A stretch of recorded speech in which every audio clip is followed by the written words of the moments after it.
തൃശൂർ വാടാനപ്പള്ളിയിൽ സഹപ്രവർത്തകനെ കെട്ടിടത്തിന്റെ മുകളിൽ നിന്ന് താഴേക്ക് തള്ളിയിട്ട ശേഷം കല്ലുകൊണ്ട് അടിച്ചു കൊന്നു. മദ്യപിച്ചുണ്ടായ വാക്കുതർക്കത്തിനിടയിലാണ് ഷാജു ചാക്കോ അനിൽകുമാറിനെ കൊലപ്പെടുത്തിയത്.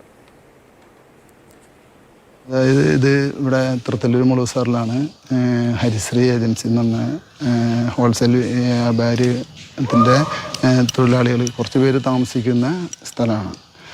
ഇവിടെ വർഷങ്ങളായിട്ട് ജോലി ചെയ്യുന്നതാണ് സാജൻ എന്ന് പറയുന്ന ഈ കൊലപാതകം നടത്തിയ ആൾ. അപ്പോൾ ഇന്നലെ വിഷുവിൻ്റെ മുടക്ക് കഴിഞ്ഞ് ഇന്നലെ വീണ്ടും തുറക്കുകയും ഒപ്പം തന്നെ സപ്ലൈ കഴിഞ്ഞ് സാജൻ ഒരു 8 മണിയോട് കൂടിയിട്ട് എത്തിയിട്ടുണ്ടായിരിക്കാം.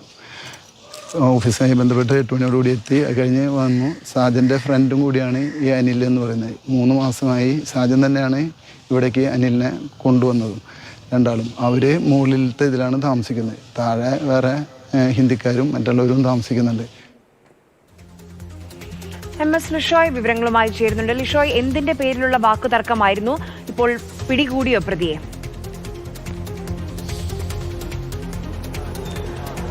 മദ്യപിച്ചുണ്ടായ തർക്കമാണ് ഈ ഒരു കൊലപാതകത്തിൽ കലാശിച്ചത്. ഇന്നലെ രാത്രിയാണ് സംഭവം. ഇന്നലെ രാത്രി 11:30 ഈ കൊലപാതകം നടന്നത്. ഇരുവരും തമ്മിൽ ഇവർ താമസിക്കുന്ന കെട്ടിടത്തിന് മുകളിലിരുന്ന് മദ്യപിക്കുകയായിരുന്നു. അതിനിടയിലാണ് അനിൽകുമാറിനെ ഈ ഷാജു കെട്ടിടത്തിന് മുകളിൽ നിന്ന് തള്ളിയിടുന്നത്. അതിനുശേഷം അനിൽകുമാറിൻ താഴെ വീണതിന് ശേഷം വീണ്ടും ഷാജു താഴേക്ക് ചെന്ന് അവിടെ ഉണ്ടായിരുന്ന കല്ലുപയോഗിച്ച് തലക്കടിച്ച് കൊലപ്പെടുത്തുകയായിരുന്നു. അതിനുശേഷം ഷാജു തന്നെയാണ് എല്ലാവരെയും വിളിച്ചു പറഞ്ഞത് ഇത്തരത്തിൽ അനിൽകുമാറിനെ ഈ കെട്ടിടത്തിന് മുകളിൽ നിന്ന് തള്ളിയിട്ടിട്ടുണ്ട് എന്നുള്ളത് ഈ കടയുടമയെ ഉൾപ്പെടെ വിളിച്ചു പറയുകയാണ് ഉണ്ടായത്. തുടർന്ന് ആംബുലൻസ് എത്തി അനിൽകുമാറിനെ ഉടനെ തന്നെ ആശുപത്രിയിലേക്ക് കൊണ്ടുപോയി. പത്തനംതിട്ട സ്വദേശിയാണ്.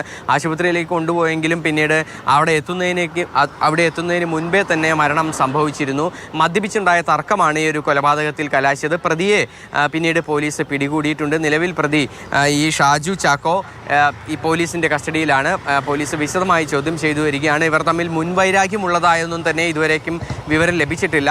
മദ്യപിച്ച് അതിനിടയിലുണ്ടായ തർക്കം അതൊരു കൊലപാതകത്തിൽ കലാശിച്ചു എന്നുള്ളതാണ് പ്രാഥമിക നിഗമനം. പോസ്റ്റ്മോർട്ടം നടപടികൾക്കായി മൃതദേഹം ആശുപത്രിയിലേക്ക് മാറ്റി.